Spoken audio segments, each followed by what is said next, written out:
अस्सलाम class 10th chemistry का आज फर्स्ट लेक्चर है from chapter number 9 that is chemical equilibrium. इस चैप्टर में हमने केमिकल रिएक्शंस के बारे में स्टडी करना है कि रिएक्शन किस तरह प्रोसीड करते हैं। फर्स्ट ऑफ ऑल इसका इंट्रोडक्शन है। दो तरह के रिएक्शंस होते हैं, कंप्लीट रिएक्शंस और इनकम्प्लीट रिएक्शंस। कंप्लीट रिएक्शन वो रिएक्शंस हैं जिसमें सारे के सारा रिएक्टेंट कम्प्लीटली प्रोडक्ट में चेंज हो जाता है। तो इसकी डेफिनेशन होगी a complete reaction is one in which all reactant यानी कि सारे reactants have been converted into product. सारा रिएक्टेंट प्रोडक्ट में चेंज हो जाता है। नेक्स्ट है इनकम्प्लीट रिएक्शन। इनकम्प्लीट नेम से पता चल रहा है यानी कि वो कंप्लीट नहीं हुआ।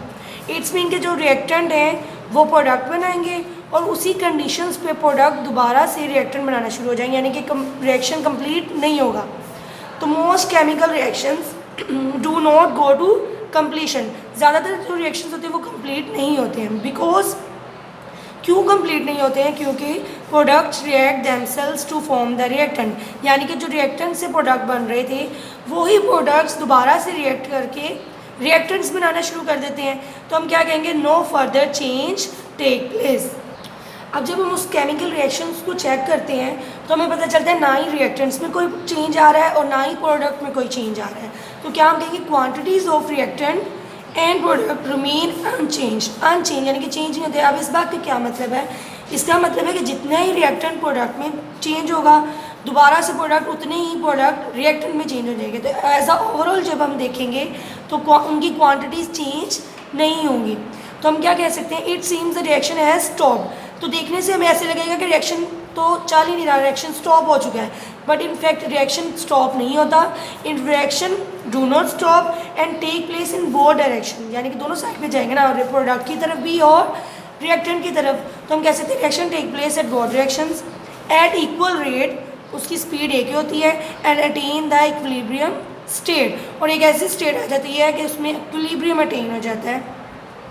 अभी इसी कंडीशन की बेस पे हमारे पास दो टर्म्स आ जाती हैं, reversible reactions and dynamic equilibrium. जो रिएक्शन कंप्लीट हो चुका है उसकी हम डिस्कस नहीं करेंगे। अब हमारे पास जो रिएक्शन इनकम्प्लीट है उसकी नेक्स्ट फर्दर हम डिटेल स्टडी करेंगे। तो सबसे पहले हम देख लेते हैं रिएक्टेंट और प्रोडक्ट्स क्या होते हैं। In a chemical reaction substances that combine are called reactants, यानी कि वो सब्सटेंसेज जो कंबाइन हो रही हैं वो रिएक्टेंट है और उनके नतीजे में जो नया सब्सटेंस बन रहा है उसे हम क्या कहते हैं? Product. And new substances that form जो बनती हैं आर कॉल्ड प्रोडक्ट्स, उनको प्रोडक्ट कहते हैं। अभी ये रिएक्शन हम देख लेते हैं। इसमें हाइड्रोजन और ऑक्सीजन दोनों कंबाइन हो रहे हैं। तो हमने पीछे डेफिनेशन में स्टडी कर लिया है कि दिस सब्सटेंसेज डैट कंबाइन, ये दोनों कंबाइन हो रही हैं तो इसे हम रिएक्टेंट करेंगे। इन दोनों के कंबाइन होने से ये वाटर बन रहा है हमारे पास, तो इसको हम प्रोडक्ट कहेंगे। ठीक है। और नेक्स्ट हमारे पास टर्म आ रही इरिवर्सिबल रिएक्शन, यानी कि ऐसे रिएक्शन जो रिवर्स नहीं होते, यानी कि जो बैक नहीं जाते। इसका मतलब क्या है कि जिसमें ऐसे रिएक्शन जिनमें प्रोडक्ट कंबाइन होकर रिएक्टेंट नहीं बनाते उन्हें हम कह रहे हैं irreversible reaction. The reaction in which the products do not recombine, product combine नहीं होते to form reactant are called irreversible reaction, यानी कि वो सिंगल रिएक्शन में जाते हैं। जैसे कि ये हमारे पास, तो ये हमारे पास इरिवर्सिबल रिएक्शन है। इसमें रिएक्टेंट मिलके प्रोडक्ट बना रहे हैं लेकिन प्रोडक्ट दोबारा से रिएक्टेंट में चेंज नहीं हो रहा। इसमें इसको शो करने के लिए हमने सिंगल एरो लगाया हुआ है। तो सेम इसकी जब हम कैरेक्टरिस्टिक पढ़ते हैं, they are suppose to complete, वो कंप्लीट रिएक्शन होते हैं। ठीक है, क्योंकि रिएक्टेंट कन्वर्ट हो गया प्रोडक्ट में। Represented by putting single arrow between reactant and products, वही ऊपर वाली जो एग्जाम्पल हम कर चुके हैं। नेक्स्ट हमारे पास कंडीशन है रिवर्सिबल रिएक्शन, यानी कि ऐसे रिएक्शन जो रिवर्स होते हैं। इट्स मीन अगर रिएक्टेंट प्रोडक्ट बना रहे हैं तो प्रोडक्ट दोबारा से रिवर्स होके रिएक्टेंट बना देंगे। तो reaction in which the products can recombine to form reactants are called reversible reaction. अब इन दोनों में डिफरेंस दोबारा से देख लें।